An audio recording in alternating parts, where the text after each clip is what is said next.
On est toujours à l'E3 à Los Angeles et en particulier là sur le stand de Square Enix. Donc pas mal de choses à présenter.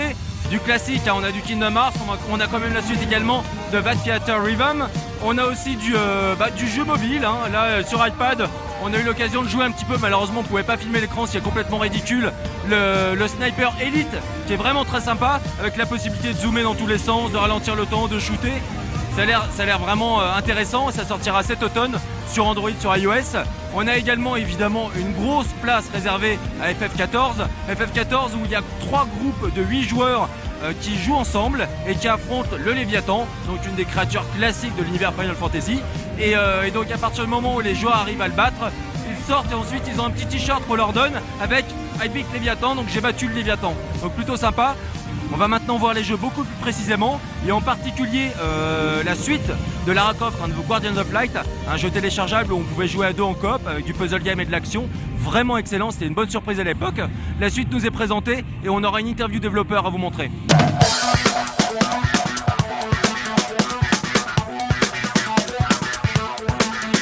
En attendant, le stand Square Enix, à défaut de montrer du neuf concernant KH3 et Final Fantasy XV, proposait plusieurs bornes où la jeunesse pouvait se faire plaisir sur le prochain Theater Rhythm Final Fantasy baptisé Curtain Call. Au programme, plus de 200 chansons, une soixantaine de personnages jouables dont des nouveaux évidemment, et ce mode Quest Medley, à base de maps, de chemins à emprunter, de boss et de rencontres, qui donne l'impression que la série se rapproche de plus en plus d'un RPG classique. Le mode versus quant à lui vous laissera affronter l'ordinateur et même un joueur dans des battles de rythme où il sera possible de balancer des attaques qui handicaperont l'adversaire. On passera donc très clairement du temps sur ce titre dès sa sortie en septembre prochain sur 3DS. Le Kingdom Hearts HD 2.5 Remix était également mis en avant sur le stand. Ce dernier s'inscrit dans le même délire que la première compile HD Remix.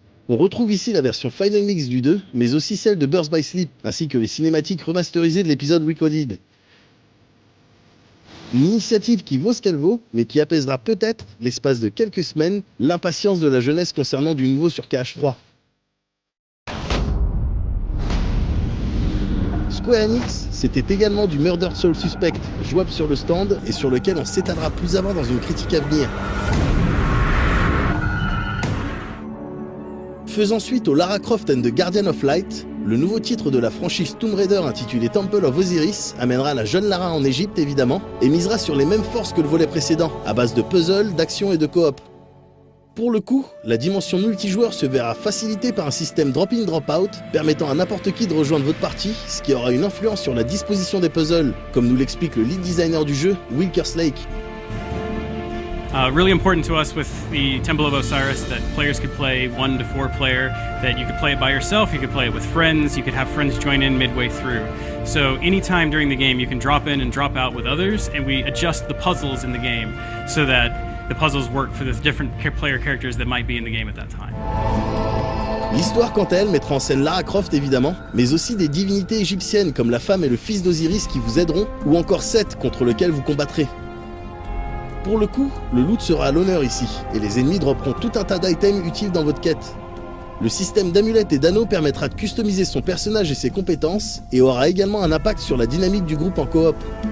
The amulet system and the ring system, so the rings are personal power-ups that let you personally modify and adjust your character, and you can use your rings on any character that is connected to your account. So you can play for a while as Lara and then play for a while as Isis and be able to move your rings to her as well.